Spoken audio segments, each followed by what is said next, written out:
Hello, hi everyone. Hi everyone. This is Bowen here, the co-founder of Ultimate Investing. So thanks for tuning in.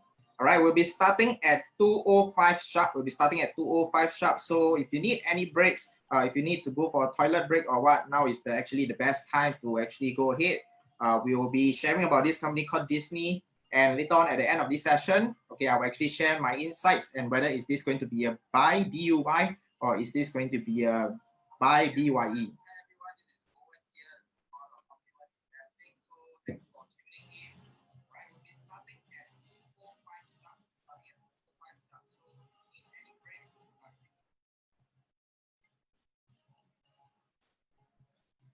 So right now we have 34 participants on Zoom.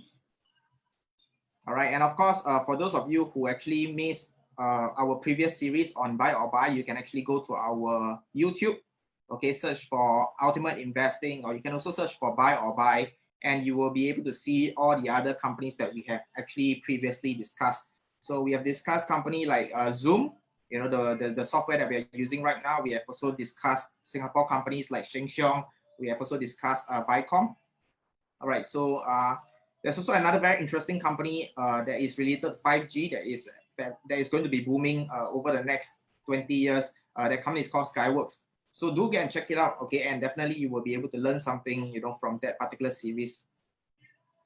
So we'll be waiting for about 4 more minutes, okay? 4 more minutes, and we will actually get started. So stay tuned. So today is going to be really, really special because I actually invited somebody that is very special, somebody that has a lot of knowledge when it comes to this company to actually come and do this particular series with me.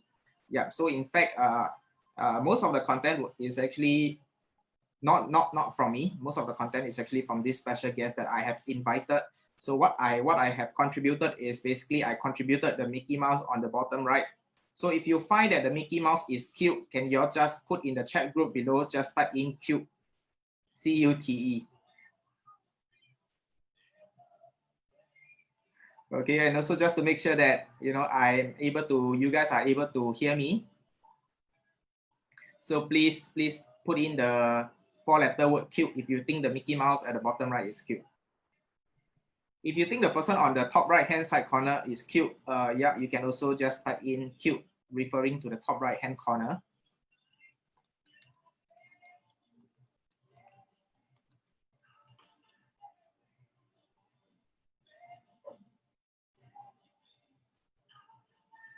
Thanks, Nico. That was really a compliment.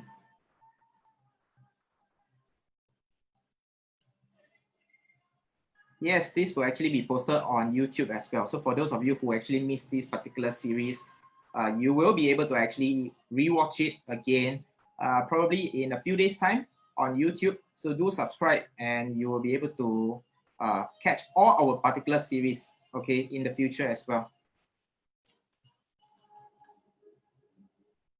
You are at my bottom right, okay. Oh, I'm at your bottom right, so you can't see the Mickey Mouse. The Mickey Mouse is really, really cute.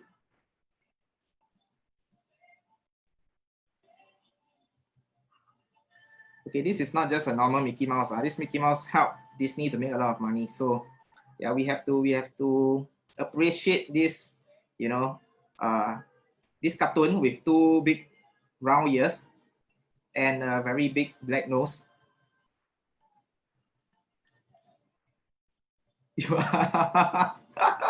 Jackson, you're in my heart, not right bottom. Oh, all right, man.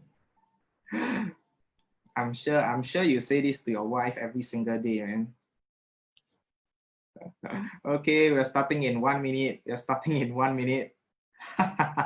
Very gay. Yeah, maybe Jackson is a lady. You never know. Maybe from the name, Jackson could be a lady. So, all right. And for those of you who are on Facebook, for those of you who are actually on my Facebook Live, okay, can you let me see you can you click on the heart button? Can you smash the heart button so that I know that you guys are actually watching as well? We'll be starting real soon, 2:05 sharp, and then we will actually get started. For those on Facebook Live, smash the heart button so that I know that you guys are here. Okay, the heart is not for me, the heart is for Mickey Mouse. So Yeah, do share your love for Mickey. Okay, great. I see a lot of heart coming up. All right, good. And right now the time is 2:05, and you will off the music, and then we will actually get started. Okay. Yes. So first of all, once again, thanks everyone for coming to today's series on Buy or Buy, whereby we are going to talk about this company called Disney, right? So for the next about 45 minutes, we will actually go in depth into this particular company, which we are pretty much familiar with, you know. But for people who are not so sure, you know, probably we know that, you know, Disney can be related to Disneyland and things like that. But in fact, many things that we actually do, many movies that we actually watch, they are very, very closely related to us. And that is why, you know, when we actually first discovered this company, you know, we realized that it is not just the Disney that we know. So today we're going to go in depth and we're going to find out a lot of interesting things about this company called Disney. And for that, I'm going to invite my co-host for today, okay? And his name is called CS. So CS, can you just appear and say hello?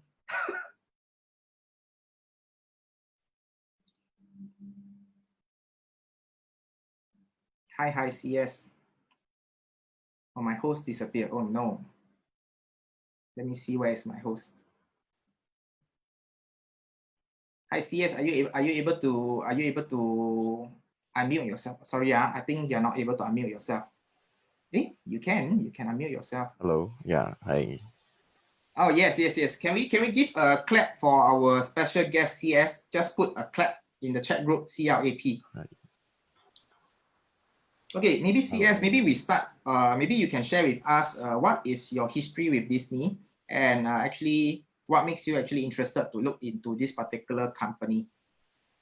Actually, this company, Disney, everyone knows that it's quite a stable and solid company, because of its branding and low share price. I mean, the branding it has is the share price is that time was around, I think, $90, so it was definitely very undervalued. So since then, I have been invested in that company since $90+. So at that point of time, they were launching the Disney Plus. So at that point of time, using the strategies from UI, then I entered options and all that. So it gave me around 500+% of return for my position, because due to the surge in Disney Plus subscribers. So that's how powerful Disney is, because of its branding and everything. So Okay. Yeah, maybe we'll stop here for now. Okay, because why? Now I understand why you are helping me, because you actually make a lot of money from this company. Okay, but in short, yes, because actually what happened is that CS, he done a lot of research on this company, and that is why actually when Disney first started this Disney Plus, and before the price actually shot up, he actually went in ahead of it. So that is why he's able to actually get the uptrend, and he's able to make 500% using option strategy. So without further ado, okay, let me just dive in, okay, and later on CS will actually share with you guys more about this particular company. So allow me to start first by sharing with you guys some of the photos that I actually took back in 2015 when I actually went to Disneyland. This was actually in Paris. Okay, this is the Paris Disneyland.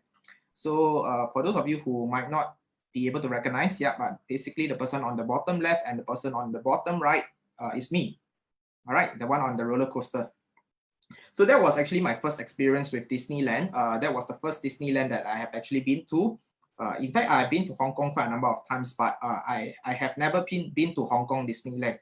A reason being is because I have asked a lot of people, if given a choice, would they go to Disneyland or would they go to Ocean Park?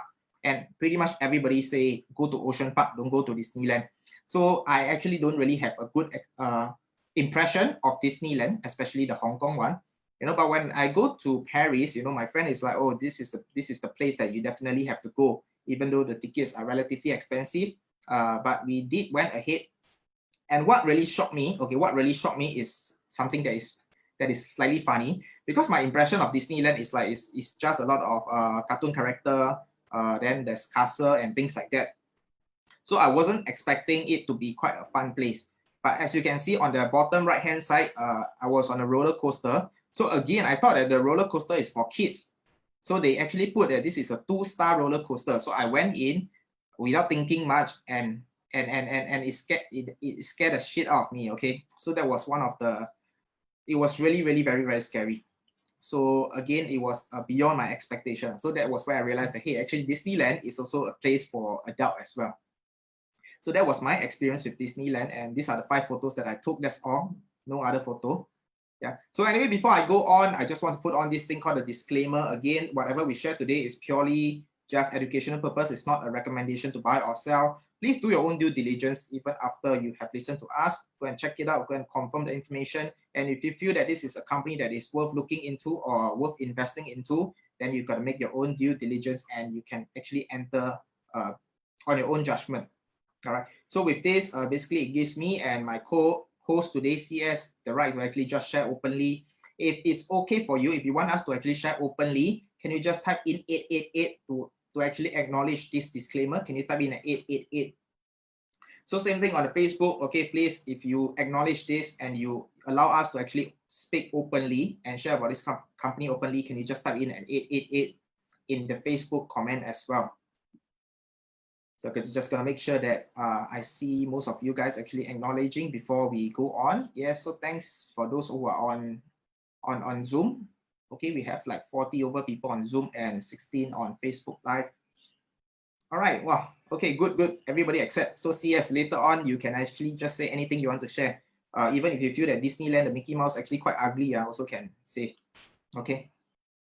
So again, our format for the for the buy or buy series is going to be based on this particular format, whereby we're going to talk about the background of this company, the industry it is in, some of the growth and opportunity that is available. Then we're going to compare with some of the competitors out there in the market. We talk about the risk. And of course, the last one is we want to talk about the fitness. Okay, fitness in terms of the financial fitness. Okay, so without further ado, I'm going to pass over the mic to CS, okay, and he's going to go through with you guys, you know, the background, okay, and the industry of this company. So, you know, back to you, CS.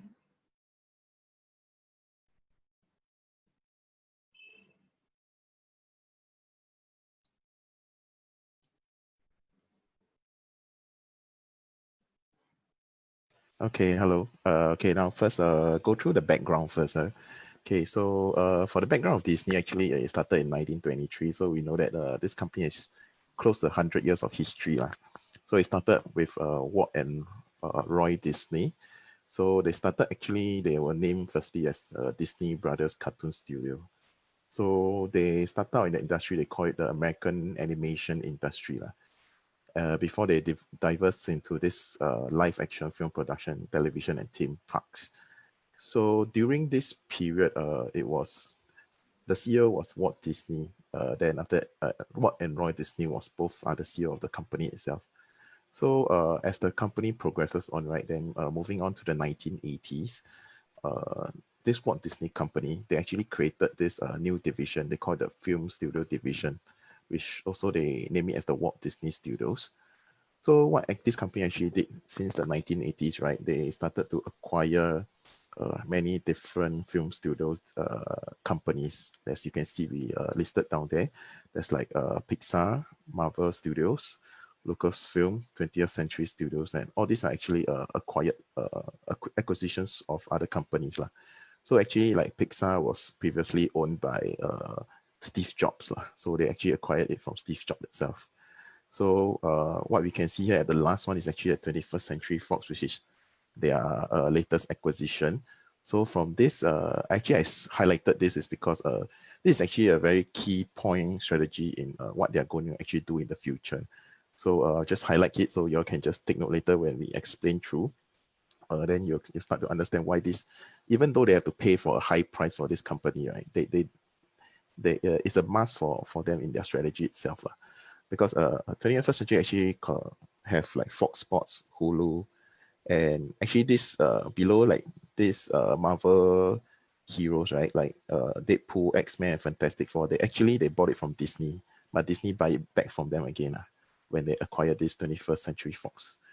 Okay, so Okay, the company also actually have a strong belief lah. Their belief is that they emphasize on focusing, delivering creativity and content to the consumers. Why is that so? Because what they believe is no matter how good and creative your content is, right, no matter which distribution channel you put it in, right, the consumers can accept it because it's creative enough and good enough for a consumer to accept it. Okay, and why?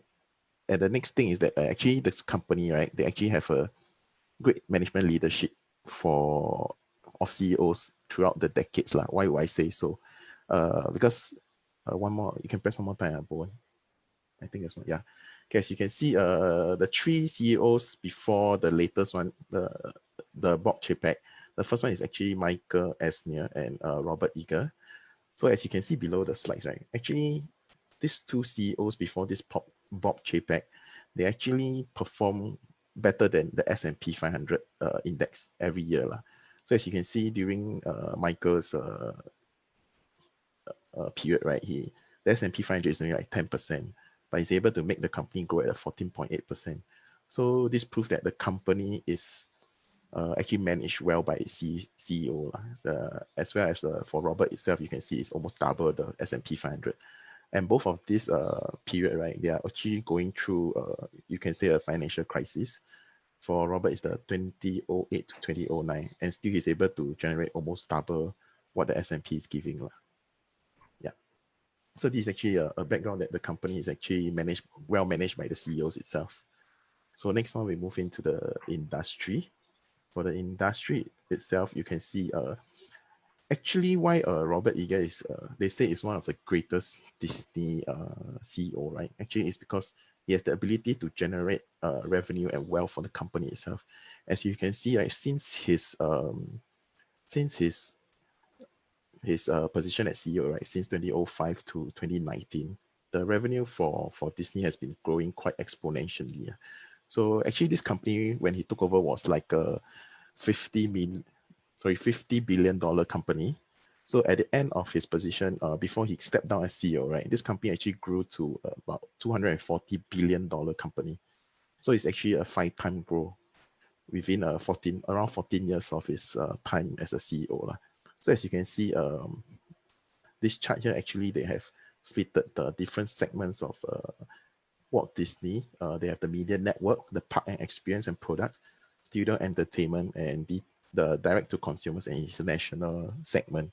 So these are the four main segments of the company itself that they have divided their revenue streams into lah. Okay. Okay, so this picture actually tells us that what is actually covered in their media network section segment. So as you can see, the media network, they actually is all the TV channels, your ABCs, TV channels, your ESPN, Nat Geo, your Disney channels, yeah, all these Fox 21 television studios and all that. So these are all their cable programming business lah. So networks which they have television programs, all that. These are also quite high cost because they do have some programming costs inside lah to the television channels and radio businesses. So next we'll move on to the next segment, which is the theme parks. Okay, so theme parks, as we know, there are a lot of different resorts and theme parks under the Walt Disney company. So they do have the Disney World, they do have Tokyo, Disneyland Tokyo, Disneyland Shanghai, and all that, and Hong Kong as well, all over the country. So lately, they have just recently they have just launched their Star Wars Galaxy Edge, which is last year August. So unfortunately, this has been hit by the current situation. So we don't know what's the result there yet. There's no news or report from there yet lah. Okay, so next we'll move on to the next segment. Okay, the next segment is actually the studios. This is where all the your movies come out from, the Avengers and everything. So they have the Walt Disney Pictures, Pixar, Marvel Studios, Lucasfilms, and all this, where all your movies and all the live action films come from. Okay, the last segment, which is actually they call it the direct to consumers and international. This one actually forms all your streamings revenue, which is all their Disney Plus, Hulu. Okay, Hulu, they actually own Hulu after acquiring Fox. So they actually have a 60% stake in Hulu. Okay, yeah. So to the next slide. Okay, then we go on to compare. Okay, because Disney is quite I would say a special company, because right now they are considered inside the entertainment industry. So there are actually quite a few of the competitors they have in different industry. But one of their top rival we can say is actually the Universal Studios. Okay, for this chart is actually telling us the attendance rate for all the amusement park corporations. So as you can see, over the past 10 years, Disney actually has been ranked number one all the way. And the attendance itself, right, is so much more higher than the second place, which is Merlin Entertainment. And their top rival, Universal Studios, right, is actually placed third. And you can see their attendance rate is almost 3 times much more higher than their top rival. Yeah, so actually this can tell us that for Disney theme parks, right, it actually has a strong branding and strong supply of like attendance rate to their theme parks itself. Yeah, so this theme park data is actually I took it from Wikipedia, so you all can go there and take a look for more information lah. Yeah, so this is from Statista, right? So as from 2018, you can see these are all the top 12 theme parks in the world. So out of all these top 12, right, out of 8 out of 12 is all Disney theme parks lah. So in other words, you can see that Disney theme parks is also quite popular among even the locals and the people overseas. Now you can see there are many Disneyland overseas as well. You can see Tokyo, Shanghai. Okay, within US, there's the Animal Kingdom, the Hollywood Studios, and the California Adventure Park and all that. So the most popular one is actually the Magic Kingdom, which I think is within Disney World itself. Okay, so like I mentioned just now, Disney also just launched their latest, which is the Star Wars theme, Galaxy Edge in California, August 2019. So after they launched this 2019, they actually are planning to build more theme parks and resorts. One of the resorts they have is actually the timeshare project, which is actually a experience like a hotel experience for families. So they'll build some theme hotel stay for the consumers itself. So it's more of like an experience, because they just want to enhance the experience for the people then. Yeah. Okay, next we'll be moving on to their studio segment. For this studio segment, this is the top box office for 2019. So as you can see, right, you can see in the top 10, right? In the top 10, out of the top 10, right, 7 of the films actually belongs to Disney lah. So sorry I didn't indicate, but number 4, number 6, and number 9 is actually not from Disney. So all the other films are actually made by the Disney company, and you can see that actually the box office, the amount that they generated from all these movies, right, is actually a lot more. These are only just a fraction of the films they produced in 2019. There's still other films, but having 7 out of 10 in the top 10 is, I think, is quite a feat, and no other company has actually done that before except Disney. Yep. Okay, maybe hold on for this part, right? Maybe we just want to also get a feel of how on the ground, how many of you actually watch any of this movie? Okay, let's just talk about the first one, which is Avengers Endgame. If you have actually watched this Avengers Endgame in the movie theater, okay, not pirated DVD or what, right? If you watch it in the theater, can you just put in 1, 2, 3? If you have not watched it, can you just put in 0, 0, 0? If you have watched it, put 1, 2, 3. If you haven't watched it, put 0, 0, 0. So for those who are on Facebook, if you have watched it, can you just put in the thumbs up? If you have not watched it, can you put the laughing face? Okay, if you watch, put a thumbs up. If you have not watched, put the laughing face. And let me just take a quick look at that. Okay, everybody. Almost everyone. Okay, almost everyone. I saw just 0, 0, 0. Other than that, I have 1, 2, 3, 4, 5, 6, 7, 8, 9, 10, 11, 12, 13. 13 who have watched, and only 1 that have not watched. Okay, so you can see that actually just looking at this particular data that we have, you can see that most of us actually have watched it, and that is why that is actually in 2019 the top Okay, the top box office in the whole world, in the whole wide world. All right, back to you, CS. Okay. Yeah, Jess, if you haven't watched, right, you can subscribe to Disney Plus. I think they have shown it there. So it's just $6.99 a month. Yeah. Okay. Next slide. Okay, the risk. Okay, I'll talk about the risk. Okay. Why I would say this fundamentally unstable for Disney is a risk right now is because remember just now we are talking about the Fox Entertainment assets that they managed to buy. Actually, they bought it for 71 billion deal for this acquisition itself. Okay, the story is because at first Disney they actually offered $52 billion only, because Comcast came into competition. They managed to secure the deal only at $71 billion, which they actually paid about 33% higher than what they initially offered to Fox lah.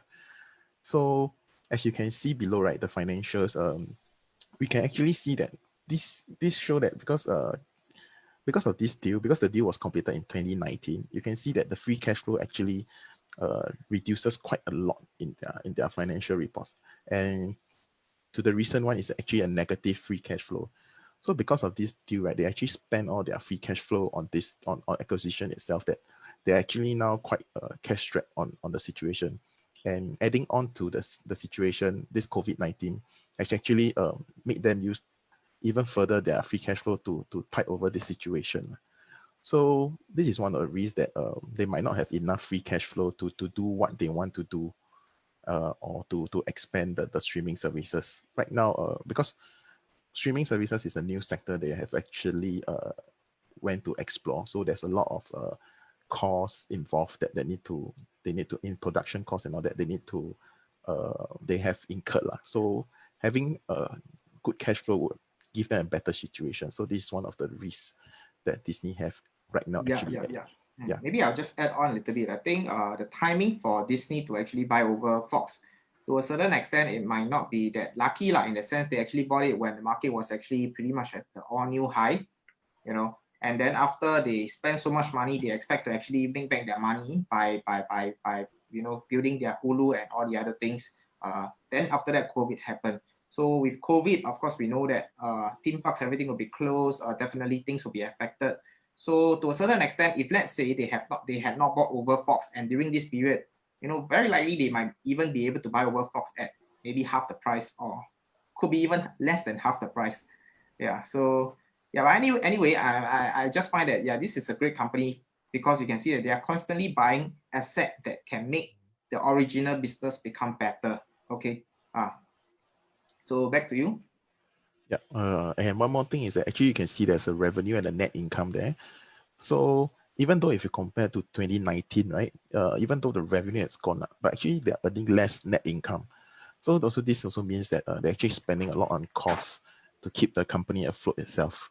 So actually all these costs, right, they have actually written it inside their financial report. All these costs is actually they are trying to merge the Fox business into the Disney's business. They're trying to merge these two businesses together. So there's a lot of costs in their media networks that they need to do on programming costs and all that. So actually this cost is actually quite high in the company as of right now lah. So in the future it might come down, but we do not know. So we might have to wait for the next quarter report so that we can have a clearer situation. Yep. Okay, so the risk number 2 is actually the COVID pandemic. Okay, right here you can see on the top, right? Actually, this is the revenue that came in 2019. So total is about $69 billion. So if you actually go by percentage, right? Parks Experience is about 36.7%. Then the media network is about 34.7%.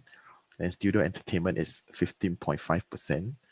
And direct to consumer international is 13.1%. So you can see that for 2019, right, almost 50 or more than 50% of that revenue actually came from studio and parks experiences, which right now, right, in this situation, right, is actually hit by this COVID-19. So imagine that you are in a company, then 50% of your revenue is being hit by this. You can't really earn from this 50% of your revenue. So what's your company going to become? So you're only like earning at a 50%. Okay, next, then we go look into the 2021. So actually in 2020, the percentages actually changed a bit. We can see that the media network is still the same, around 34.8%, but the parks actually came down to 30.8%, from 36.7% to 30.8%. And from, if you look on the right hand side, which is from 2019, right, it actually came down from 42.4% to 30.8%. So that's a massive drop in the percentage itself. So for studios, it's around the same, about 13% and 15%. So because for studio, it's quite a part of their, I would say, branding and the names of the heroes itself, especially Marvel's. A lot of people like Marvel's heroes. So this COVID pandemic actually is, I would say, is a risk, because this situation doesn't allow you to produce those live action films. So without the production of these live action films, right, you can't actually sell these live action films. So if you look at the results for 2020, right, is this parks and studio, they take up actually about 46% of the company's revenue, which is still very, very, very high. So as you can see as well, this results is only up to March 28, 2020. So do you all know when that the Disney theme park started to shut down? If you all know, then can you all please type in the group chat?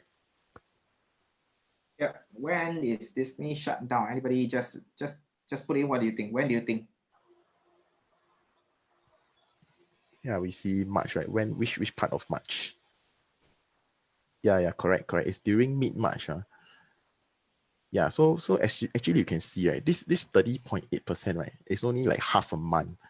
It's only half a month. This revenue is only half a month of affected period.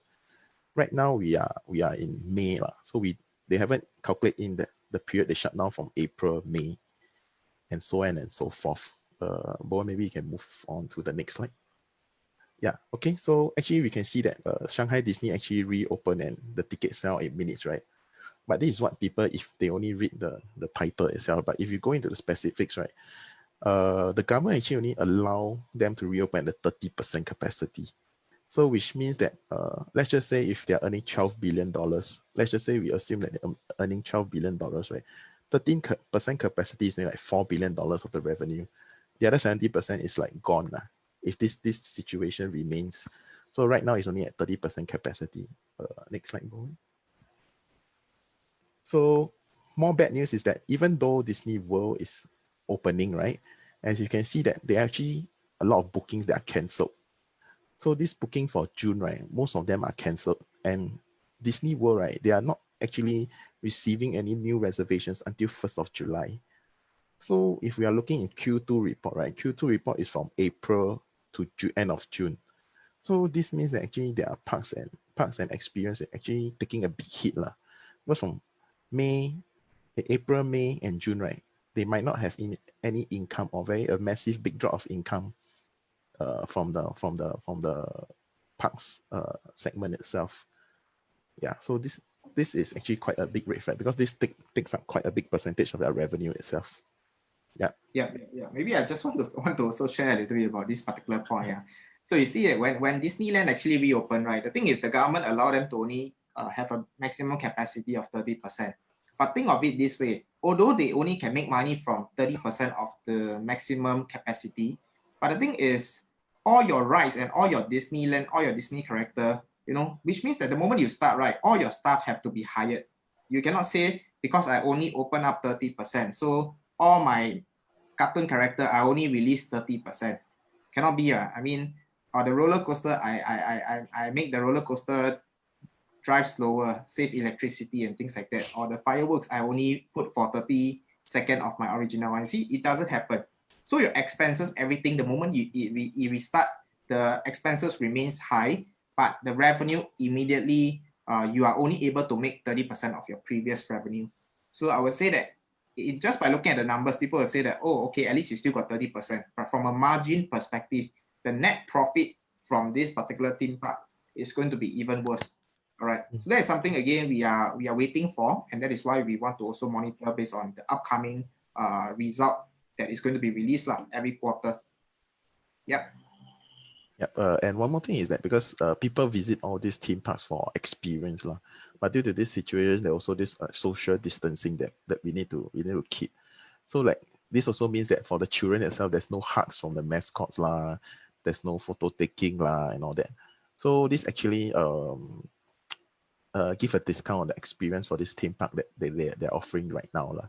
So as a consumer point of view, this is my personal point of view lah, from a consumer, that if I'm not experiencing this kind of experience that I'm going to pay for, right, then is it still worth for me to pay for the ticket to go to Disney? Yeah, this is something that we need to consider lah. Yeah. So coming to the next risk, the risk 2 again, because this is part of their studio entertainment. This is the top box office as of right now to May, right? We are coming to June, so it's already half year gone. This is for 2020. So how many of you do you see a Disney film inside this list? Yeah, maybe we can let them make a guess. How many Yeah. of them are actually from Disney out Maybe of 21? Yeah, maybe if you know the film, you can just type the rank number out. Yeah. All right, so yeah, do keep in the chat. How many of you actually know which one is belong to Disney? Okay, somebody say 2 and 3, Sonic and Doolittle. Okay, Birds of Prey. You mean Birds of Prey? Okay. So about 2 or 3. Okay, maybe we let CS 8. Wow. Okay, you mean number 8? Wow. Onward. Okay. So Yeah. maybe we let CS release the answer. Yeah, actually, Karen got it right. It's number 8, Onward. Okay, and this Onward, right, is actually a animated film. Okay, this is not like a real life action film. So number 8 is actually a Disney Walt Disney Studios film. So as you can see, right, all this top box office, right, is now only like $40 million, $45 million. The top one is only like $200 million. So if you remember back at the top of box office for 2019, right, the first one goes to around $2 billion. That's about almost 10 times what it is for 2020 right now. So we also can see that for 46% of Disney's revenue, right, these two segments really hit very, very, very hard already. So this is also a very good indicator that I think that in Q2 their revenue stream will be hit quite badly lah. Okay. Okay, so now for the opportunity itself, right? For opportunity, because we are talking about the bad things and all, so this is for the opportunity wise. Okay, for opportunity, we all know that Disney just launched Disney Plus. So these are actually all the films that they have promised the subscribers. That there's a lot of Marvel's series of dramas that they'll be coming, their own individual drama series. Like for example, like Mulan, there's Star Wars. These are the movies. Sorry, these are the movies. There's Black Panther and all that. So these are all the quite popular movies itself. So for this opportunity wise, right, you can see that actually from last year to this year, right, it's actually almost a 3 times growth for this company itself, for this Disney Plus itself. So actually from all these percentages, right, it's also tell us another thing, that actually Disney is trying to shift the focus of delivering their content, right, by Disney Plus, which is online and everything. They are trying to everything to go on air, because they are reducing their parks as experience, or maybe keeping it at what it is right now, because of the situation, it has come down a bit lah. But right now they are focusing on delivering their content on air, which is the Disney Plus. Yep. So why are they doing that? Because there's a lot of different news that's telling that entire world is streaming more than ever, and it's like straining the internet and everything. So actually on the left side, you can see there's a chart there. These are actually the streaming minutes per week by service lah. There's like Netflix, there's YouTube, there's Hulu and others. So actually you can see that all these streaming minutes are actually going up throughout the time period of February and March and all that. Okay, so and there's on the right side, there's also like a survey done by Bloomberg. There's actually these are how the subscribers would do after their behavior for post-pandemic. They actually more than actually you can see it from the survey itself, actually close to 70%, right? They will actually remain their subscription, or they might even watch more. So actually 70% of the subscriber will actually keep their subscribed services, and less than 30% or 30% will actually unsubscribe, or they might even keep it but they watch it less. Yeah. So this is what this slide is saying. So for Disney Plus, we would like to just compare it to the top streaming services, which is Netflix lah. So as you can see, there's two pictures here. The top one, Netflix. Netflix, since this is before the Disney Plus launch, that's why Disney Plus is not on the list. You can see that Netflix within USA and the global, as of November 2019, they have about 151.6 million subscribers lah. So after Disney Plus launch in November to February in USA. So in USA itself, right, actually Netflix has about 62 million subscribers. But only 3 months, right, Disney already achieved 28.6 million subscribers. And below there's 28 million subscribers, which is under Hulu. Actually, Hulu is also under Disney Plus since their acquisition from Fox lah. So actually, for Disney company, they are this direct to consumer international. Actually, they have quite a powerful, I would say, subscription services lah. Yeah. So for the next slide itself, actually you can see, right, this the picture on the left side actually show for Netflix itself.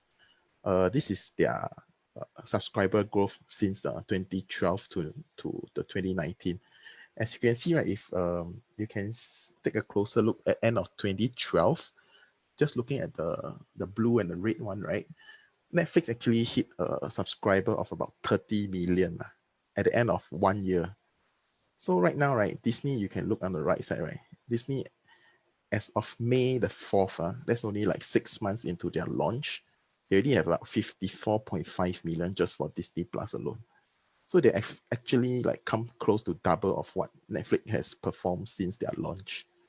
So this is also one of the strengths for Disney Plus itself. So as we can see, I'm just doing a simple calculation. Like if we are looking at potentially 80 million subscribers for the end of first year, which is up to November. And why I'm using US dollar 5.6, right? Because we know that Disney is launching at 6.99 per month, but they also do have like other packages that is cheaper per month. So in their financial report, they actually do have average rate that they're collecting from each subscriber. So this 5.6 is actually from the financial report itself. So using 5.6 US dollar for 80 million subscribers, right, we're actually getting like 448 million per month, which is about $5 billion per year lah. That is actually about 7.7% of the 2019 revenue already. So actually you can see that this how I say, this streaming service, right, actually for this growth itself is actually quite scary. Just imagine, right, I'm only using 80 million. Just imagine if they reach the same number of subscribers as Netflix. I don't know how long that is going to take, but if the rate is going exponentially, it's quite scary because for Disney, right, their launch plan, right, they only executed halfway through. They just released in India and France in April. So there's still like countries like Belgium, Norway, Japan, they're still not launched yet. They only be launching it in second half of 2020. So when they launch, most probably the subscriber will surge in the second half of 2020 because these countries, for example, you have Tokyo Disneyland. In Tokyo, especially, there's 2 Disneyland already, or 2 Disney theme parks. So I would assume that in Japan, it will be quite popular for Disney Plus itself. So there's still quite a lot of room to grow for this Disney Plus itself. Yeah. Okay, then for the financial fitness, I think for Bowen, he has actually gone quite a bit through for the financial fitness. So these are some of the slides that I just now have shown as well. So for the usually what I look at for financials is actually to see that the company is actually having a growing revenue for the first one. Actually, you can see that actually is a growing revenue. This is a quite a good sign actually. But when we come to the net income actually is actually growing, but as you can see from after 2018, right, it's slight decreasing year after year, but the lately one has quite a big decrease because of the current situation. So this has actually also affected the EPS as well. Yeah, so the next one I would actually look at is actually the free cash flow. The free cash flow is actually quite important for the company because free cash flow is actually like blood in your body lah. If there's no free cash flow or no blood in your body, then your company can't actually function well without the cash flow inside the company. So as you can see that in TTM, right, it's actually now is as of now it's negative. So right now the CEO is trying to cut operation costs to make sure there's free cash flow in the company. So there's a new management, Bob Chapek. We don't know how is he performing yet, but all this you have to keep track lah. So we have to see how the next quarter report comes out to be, and see how is he managing the company. But right now, we know that even though Robert Eager is stepped down as CEO, right, he's also still helping out Bob Chapek in managing the company in this COVID situation itself. So I'm sure that with the track record of a good, well-managed company by the CEO, right, this should be a problem that they can solve within the near future. Yeah. So next, I will look at the net margin. Net margin is usually telling us that how well the company is actually earning per dollar after deducting all the costs and everything.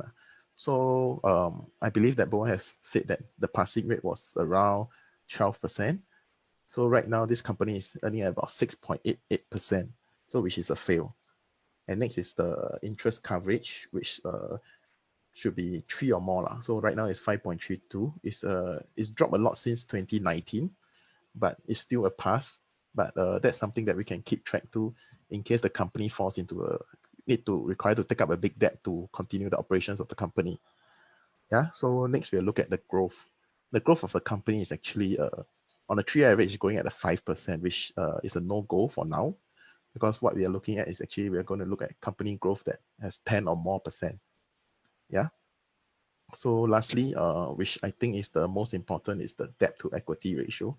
So this shows that how heavily the company is in debt. So right now it's at 47%. What we don't want is to cross the 50% mark. So right now they are quite close. And given a company that is quite in the negative region for the free cash flow, right, this might actually increase, but we can keep track of it in the next quarter report. So, but right now it's quite close to the 50% mark. Yeah.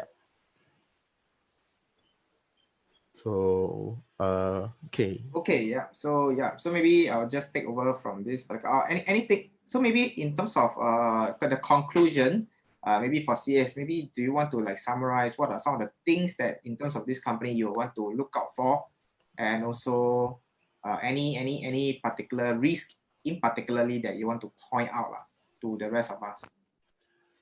Okay. For this company, I will actually watch closely on the subscribers rate for this company, for the Disney Plus, because right now this is their silver lining in this situation. Because most of their revenue, it comes from actually theme parks and studio film, which requires outdoor activity, which right now is a bit quite restricted in this situation itself. So this Disney Plus is actually their silver lining, which if the subscriber growth rate is very exponential, so this might help to push the stock price up. So, but one thing to take note about this Disney Plus thing is that actually the previous streaming chief, he has actually left the company itself. He has actually left the company. So he has left and went to join TikTok. So yes, correct. He went to TikTok. So I mean, if you are in his perspective, right? If Disney Plus is your baby, right? Why would you want to leave the company and join for TikTok? That means TikTok has actually become a more potential. He thinks that TikTok has more potential than Disney Plus. Yeah. So this is one of the things that we might need to keep in our mind. And another thing is that since the Bob Chapek has taken over as CEO, there's a big change of like management within their team itself. So there's new head of park and experience. There's a new head for the park and experience and product segment. So we do not know how well they will perform in their new position. So these are some of the things that we need to take note of. But all this we can only tell when the next quarter report comes. Yeah. Okay, cool. So CS, actually right now we will be taking some question. So Jackson have a question. Do you think current share price is already factoring the loss of revenue from the park and studio? For the current share price, most probably it's because due to the surge in the Disney Plus subscribers. Because for a company to hit 54 million in just like 6 months is actually quite a big, a big feat for them to do it lah. Because if they can accomplish 6 months in such numbers in 6 months, right? It's quite interesting to see where they will be in 1 year lah. So these are some of the speculation I think the people are buying in lah. So, but as of what we know, the fundamentals are slightly shifting to the unstable part lah. I see. So I would say that the thing that you will be looking closely is actually the growth in the streaming lah, the direct to consumer portion. Okay. Yeah. Then of course you would expect that the theme park will perform relatively badly lah because of the COVID, and moving forward the figures might be even worse. Yeah, correct. Based on the next upcoming quarter. Yes, correct. Okay. And let me see if there is any other question. Do you think China will ban Disney or limit Disney Plus? From Jess. Wow, this one very tough question, very political question. But I don't think they will limit it lah. But because for Chinese, they do have their own cartoons for children like the Xi Yang Yang and all that lah. So I believe that the China won't ban Disney Plus or limit them, as they have not like find ways to stop Shanghai Disney from opening. So these are some of the things that you see that actually Chinese government don't really try to bother Disney, because I don't think they will affect their political position inside with China and US lah, because they're only in the entertainment industry. Yeah. Yeah, I agree with that lah. I don't think the China government, it doesn't seem that the China government are actually finding trouble with Disney as compared to some of the other country or company. Any other questions? And do you guys have any questions? Maybe we'll just take one more question before I will summarize it with some of the key good point about this company as well as the bad point, and then I'll make the final conclusion. Any final question? Okay, especially for those who are on Facebook, you are able to actually post. Okay, 5 seconds. If no, then we will move on. Okay, 5, 4, 3, 2, 1. Okay, good. No question. Okay, so now what happened is that I'll actually go through some of the key points based on what I personally feel about this company called Disney. So first of all, I would say that definitely some of the good point is that the parks and resort segment has rebounded. Although we do see that, yes, definitely they are affected because right now the whole theme park is closed. What happened is that we can see that based on the pre-launch of the ticket in Shanghai, we can see that people are going back. People are going back. People are not afraid to actually go back and revisit the theme park right after this COVID. In fact, many people are probably waiting. So there could even be a backlog of customers, okay, of actually customers that is going in with a prepaid ticket. Yeah. So the second one is actually the addition of the Star Wars franchise that broadens the demographic of that the company can actually address. So like what I mentioned just now, my impression of Disney is actually all the Disney cartoon character, and of course you have all the other goofy character lah. But for me, I'm not actually a cartoon. I'm not a cartoon person. Yeah, I prefer watching Sailor Moon in any way, but that's not a Disney character. Yeah, but what happened is that with Star Wars and basically more of the adult things like Avengers, I would say that a theme park on Star Wars or Avengers would be something that would attract me. That is somebody that is maybe in the 20 to 40s to actually visit.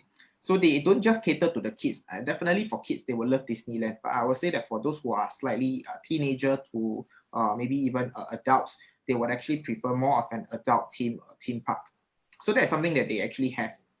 So of course, with Disney's strong distribution and merchandising capabilities, it would actually help to speed up the monetization of the Lucasfilm acquisition. So you realize that what Disney do is very simple. They actually create this character, and then they will actually create a movie out of it. They create a storyline out of it, so everybody love it. And then they can even put this character into their Disneyland. They can even make a theme park out of this particular character. And what happened is that's not the end. They sell all this merchandise. Okay, they sell all the merchandise with all these cartoon character, or even all these fictional character. So I think about a few months back, when I actually went to a shopping mall near my place, there's this shop called Miniso. Okay, Miniso. I'm not sure if you all have heard it before, but what happened is that Miniso actually got this Avengers theme. Okay, so the whole shop, right, everything they sell is related to Avengers. It's related to, I don't know, Captain America and things like that. So again, in order for them to actually do that, I'm sure they have to pay a fee to actually so-called be able to produce a character that is related to Avengers and Disney. So that is how they can actually monetize it. So there is many ways that Disney can actually monetize all these character. And of course, I'm sure that their potential is definitely more lah. They have more potential. And of course, the last one is, although making money is a hit or miss business, Disney large library of content with popular franchises and character reduces this volatility over time. So again, for those of you who are familiar with the movie industry, not every movie make money, but there are a lot of movies that actually lose money. In fact, I think about a year back, I actually went to a talk, and they actually invited Jack Neo. So Jack Neo actually mentioned that, right, Jack Neo movie is actually one of the few that make money in Singapore. A lot of other local directors, right, when they actually produce a local movie, most of them will lose money. Okay, most of them lose money, except for Jack Neo movie. Okay, and he actually shared, one of the things that he keep on sharing is budget. It's like doing a movie is actually not that easy. Okay, it's not easy to actually make people actually want to watch it. And of course, the cost of creating a movie is relatively high. So I would say that for Disney, with the Marvels and things like that, they actually have a proven track record. They actually know the secret recipe to create a movie that people like to watch. Okay, and pretty much I would say that most of the movie that they create is all profitable. So that's something that people can't really replicate just by copying them. So those are definitely the good point, the plus point for Disney. And now coming to the bad point.